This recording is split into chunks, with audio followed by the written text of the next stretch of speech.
Fala galera, beleza? André na área, mais um vídeo. Hoje eu tô aqui com o convidado Daniel. E aí? Daniel Rexete. Não chama de Daniel Rexete, não? Não. É o quê? Daniel. Daniel Nix? Também. Isso aí é de tempo de evento. Tempo de evento, né? Então, Graças galera, a Deus eu não participo mais disso, não. é isso aí. Tô aí com o Daniel. O Daniel vai passar pra gente a visão que ele tem dessa área de empreendedorismo, marketing digital. Daniel, como é que tu começou com essa parada do marketing digital, assim? O que deu na tua cabeça? Ah, hoje eu vou virar marqueteiro do Lula. Cara, pandemia foi quando deu a virada de chave de fato mesmo. Eu falo que a pandemia foi a melhor coisa que aconteceu na minha vida. Por mais estranho que seja essa frase, de fato é o que é a verdade. Eu, antes da pandemia, sempre busquei empreender, né? Desde sempre. Minha carteira de trabalho tem 3 meses assinada só. Foi assim que eu fiz 18 anos, fui trabalhar para poder... Mamãe, né? Ah, tem que trabalhar, tem que ter carteira Movimentar a assinada. vida, Tem que ter carteira assinada, tem que ter carteira sempre assinada. assim. Tá bom. Aí fui, arrumei um emprego. Até no banco, no Santander. Trabalhei 3 meses e pedi demissão quando eu aguentei, que bagulho não é pra mim não. Não, loucura. 3 meses já tava ficando meio maluco já. Imagina quem trabalha 10 anos, não dá pra mim não. Aí eu já trabalhava com evento, desde 15 anos comecei a fazer evento, então evento na escola, né, chopada de escola e tal. Continuei trabalhando em evento e aí, pô, foi evento semanal, evento esporádico, show, boate. Aí abri uma hamburgueria, depois abri sociedade dessa primeira hamburgueria, a gente abriu outra hamburgueria, depois foi quando chegou na pandemia e eu desisti porque eu fiquei meio neurótico, né? De ficar doente e tal. Então, eu fiz o caminho inverso, né? Na pandemia, muita gente começou a trabalhar com delivery, começou a fazer comida para poder vender alguma coisa. Eu fiz o caminho inverso, eu parei. Caraca. Porque eu e o meu sócio na época, o Felipe, meu irmãozão, a gente ficou com muito medo, mano. Entendeu?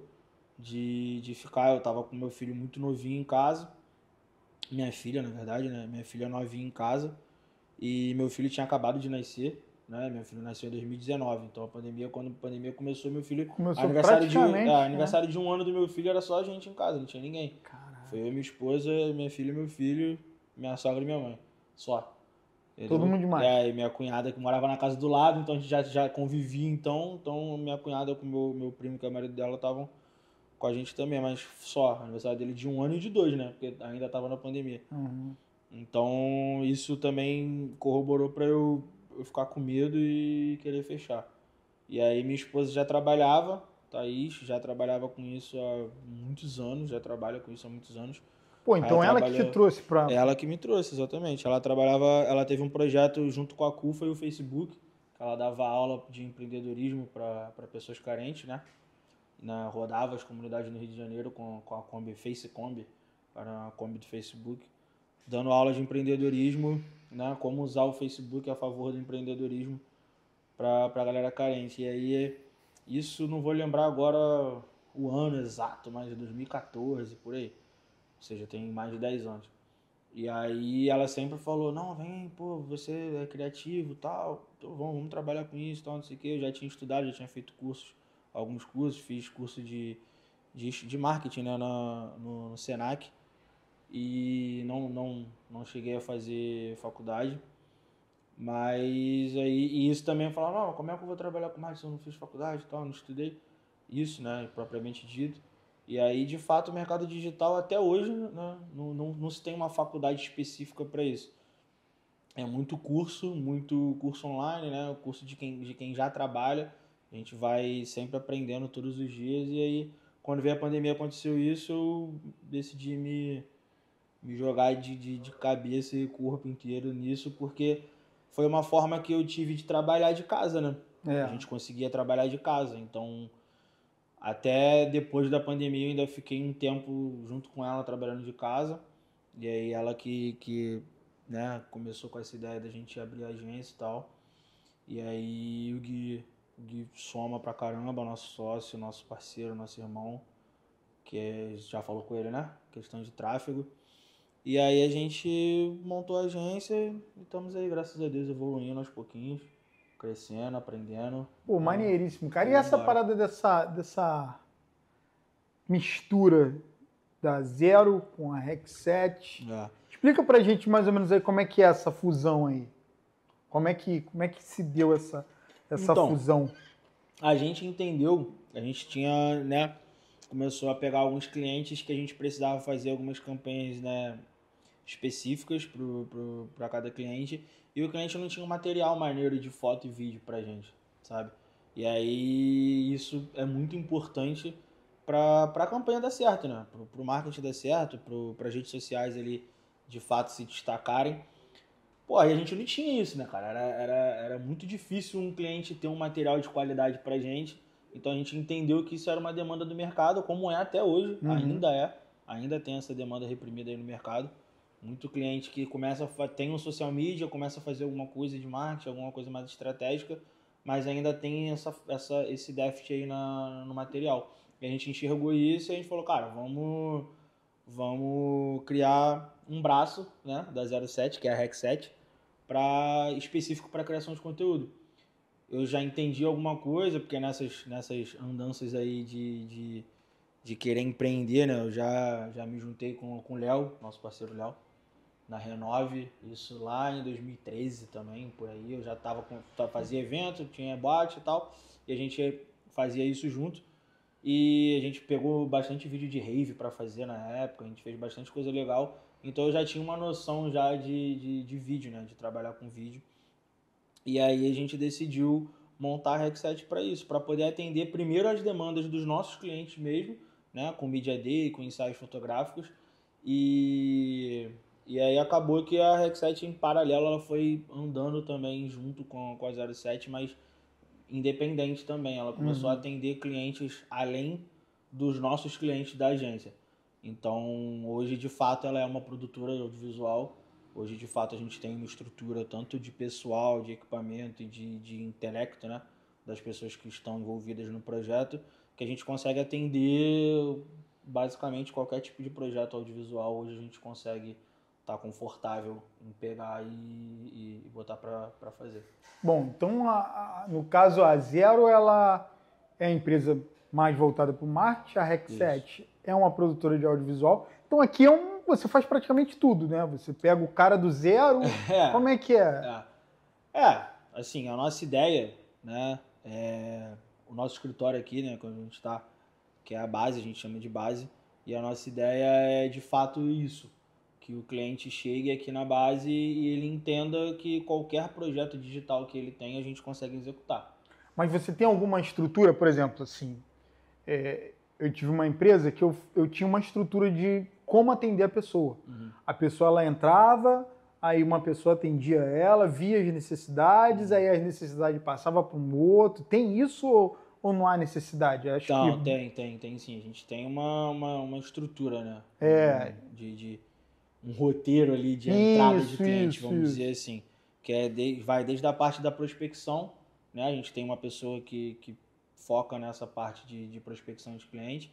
E aí, quando ela encontra um cliente potencial, traz pra gente, a gente faz um raio-x do cliente para entender o que o cliente de fato precisa, qual é a demanda do cliente e o que a gente vai poder oferecer para ele, para quando a gente marcar a primeira reunião, já chegar para ele com uma proposta personalizada. Entendeu? Porque maneiro. Cada cliente tem Cada caso uma um caso, forma, né? cada caso é um caso, exatamente. Hoje a gente tem cliente que é uma importadora de películas solares, né? A maior do Brasil, inclusive, e a gente tem uma loja que é uma fábrica de salgadinhos. Então, assim, são nichos muito diferentes e a gente precisa, além de estar, né, antenado e acabar aprendendo um pouquinho de cada negócio que a gente atende, a gente precisa ter esse filtro, né, de fazer esse raio-x mesmo do cliente e entender o que o cliente precisa, porque é muito além do que vender o que o cliente quer, é entregar o que o cliente precisa, para a gente poder ter resultado e o cliente indicar a gente para outras pessoas. Porque tu sabe que nunca é um videozinho, né? Ah, eu só preciso fazer um videozinho de salgadinho. Aí tu chega lá, nunca é. É uma parada monstruosa, né, que tem que fazer. Assim como o caminho, né, no princípio foi A REC7 atendeu os clientes da 07, hoje muitos clientes da REC7 a gente acaba trazendo para a 07 também.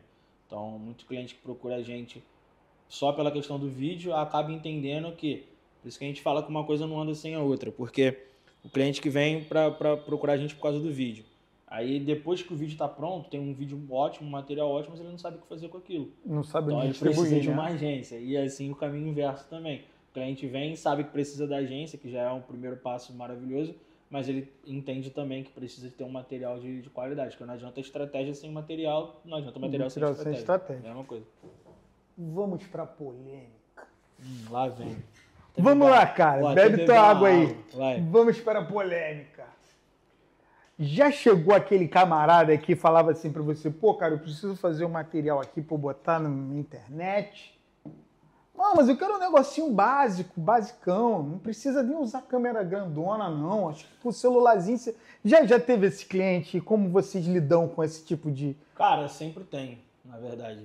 90% dos clientes vêm com uma ideia completamente... Errada é uma palavra forte, né? Mas acaba sendo isso. Com uma ideia de execução errada para a ideia dele. Entendeu? Às vezes o cliente não sabe o que de fato ele precisa. E tá tudo bem, porque o nosso trabalho é esse, mostrar para ele qual é a demanda dele exata e o que de fato a empresa dele precisa para se destacar no digital. Então, acontece bastante. O cliente chega, não, eu preciso só de um videozinho assim, assim, assim, a gente mostra. Não, cara, se a gente fizer dessa forma aqui, mostrar desse jeito, fizer desse jeito, a gente vai conseguir buscar resultados assim, entendeu? Para isso que serve o raio-x que eu falei. A gente faz uma análise completa da empresa para entender o que a empresa precisa. O que o cliente precisa não é o que ele quer, é o que ele precisa. Porque, por exemplo, na loja de salgado, o cliente, ele entende do negócio dele, que eu não vou entender. Eu não sei como funciona a máquina que faz o salgado. Ele que tem que saber disso, mas a gente sabe como é que funciona o marketing para poder vender e criar possibilidade de venda para o negócio dele. Então acaba que é até uma questão de confiança mútua, né? A gente tem que confiar que o trabalho dele é bom, porque a gente não quer trabalhar com uma empresa que seja ruim, né? Que preste um serviço ruim. E o cliente também precisa entender e confiar na nossa visão, né? No que a gente fala para ele. Até porque ele tá contratando a gente. Então, se ele está contratando a gente é porque ele sabe que ele precisa de alguém para cuidar do marketing dele, de uma agência para cuidar do marketing dele, entendeu? Vamos pra polêmica. De novo, mais uma. E, tipo assim, cara, você tem uma estrutura de trabalho, você monta do zero, né? Desde o desenvolvimento de uma logo até, vamos dizer assim, a levar esse produto ao grande público. Sim. Né? Vocês fazem isso. Já chegou alguém e tentou se meter, um cliente tentou se meter na coisa e você ter que engolir aquilo a seco? Como é? Você consegue lidar com isso? Então, no início... Eu não lido com isso. No início, eu tive bastante problema com isso, né? Com essa questão. Mas eu falo bastante isso com o Gui aqui, com o Lucão, com a Thaís também. A gente acaba conversando muito sobre isso. E hoje a gente, né, foi evoluindo espiritualmente, até dizendo. E a gente entende que a gente não pode ter... Isso serve muito para vídeo, você acaba sabendo bastante disso também. A gente não pode ter muito apego à nossa arte, sabe? O que a gente faz. Porque no final das contas a gente tem que fazer o do gosto do cliente, independente de a gente achar bonito ou feio. Porque a gente vai passar para o cliente uma estratégia. Porque ele contratou a gente para a gente poder criar. A gente cria estratégia, passa a estratégia para o cliente, cria identidade visual para o cliente, faz tudo, né, bonitinho, dentro do que a gente imagina que é o ideal para a empresa dele, para o negócio dele, ou para ele, para a marca, para o produto. E no final das contas ele fala, mas dá para, ao invés disso aqui ser preto com amarelo, ser azul com verde? A gente sabe que vai ficar feio. Mas é o que o cliente quer. No final das contas, é aquela história, o cliente tem a razão. Porque quem está pagando é ele. Então, se ele bater o pé de que ele quer daquele jeito, a gente no final das contas vai ter que fazer daquele jeito porque a empresa é dele.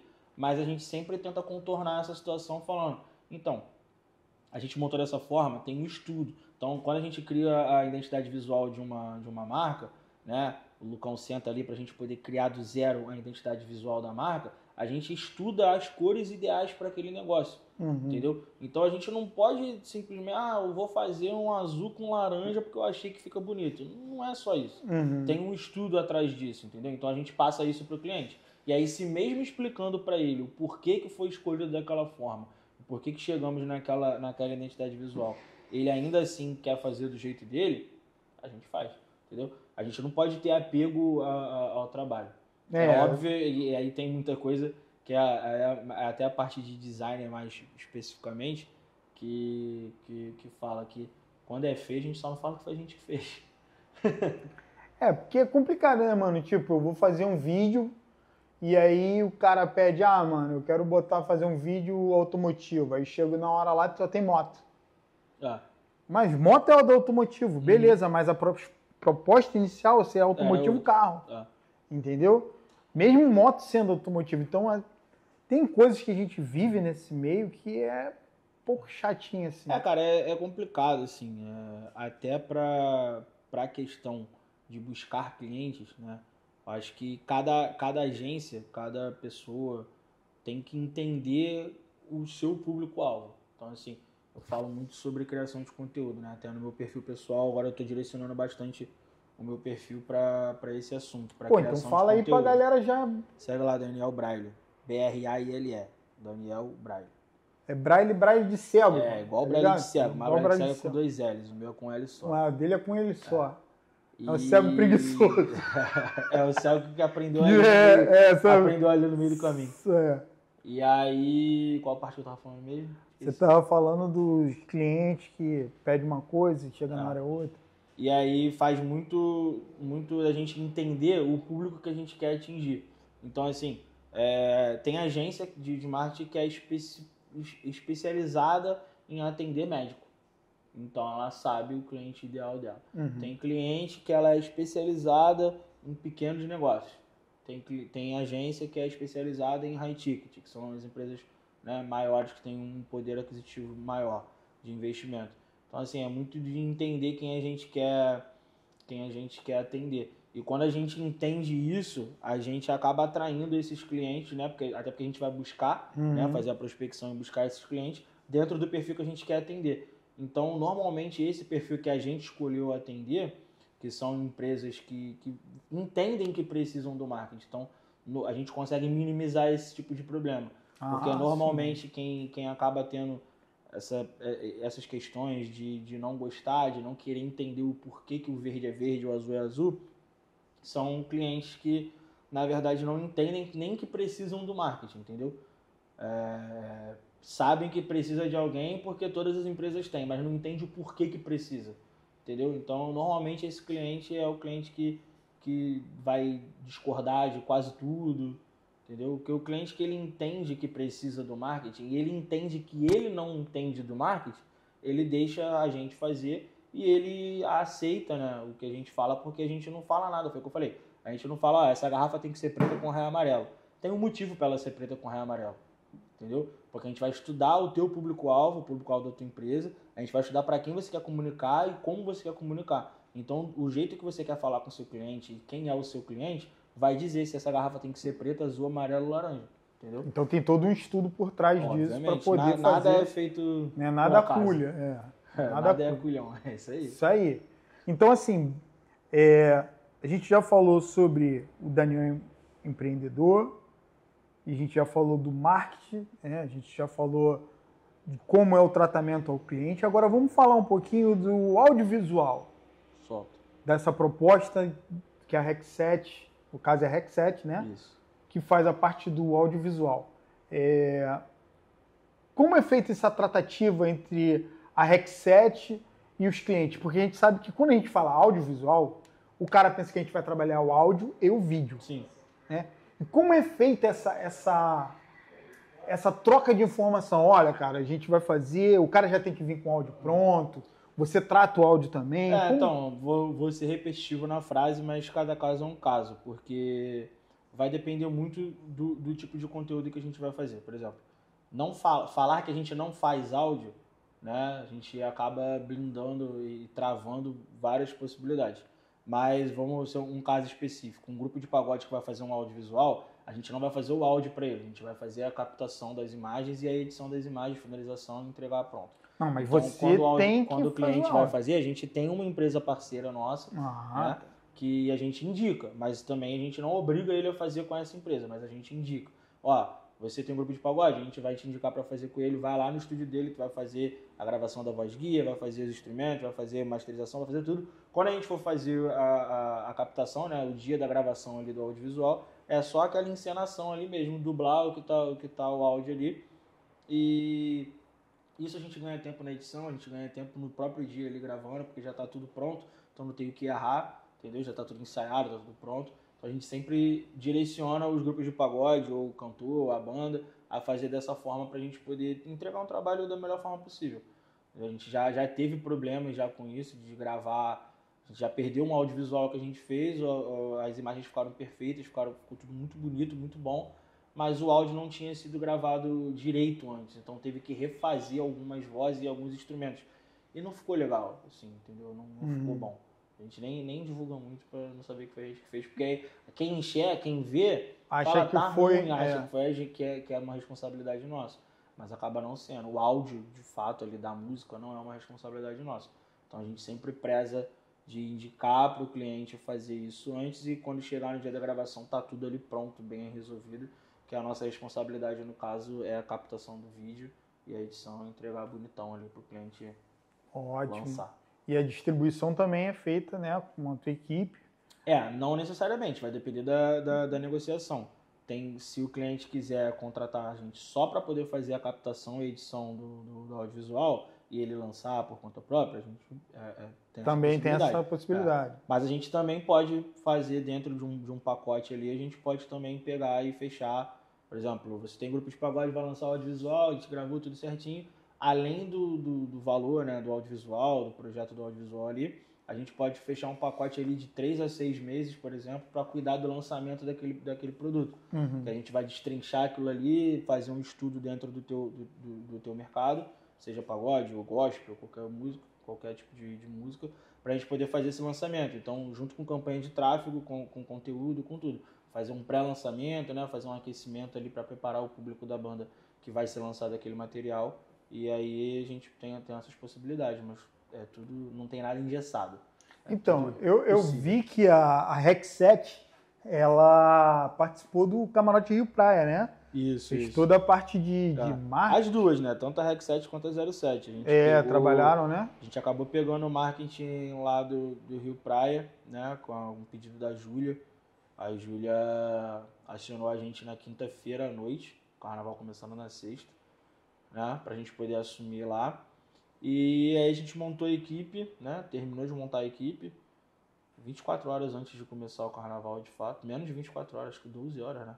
Tu sabe muito bem, porque foi a primeira pessoa que eu liguei. Eu tava lá! A primeira pessoa que eu liguei. E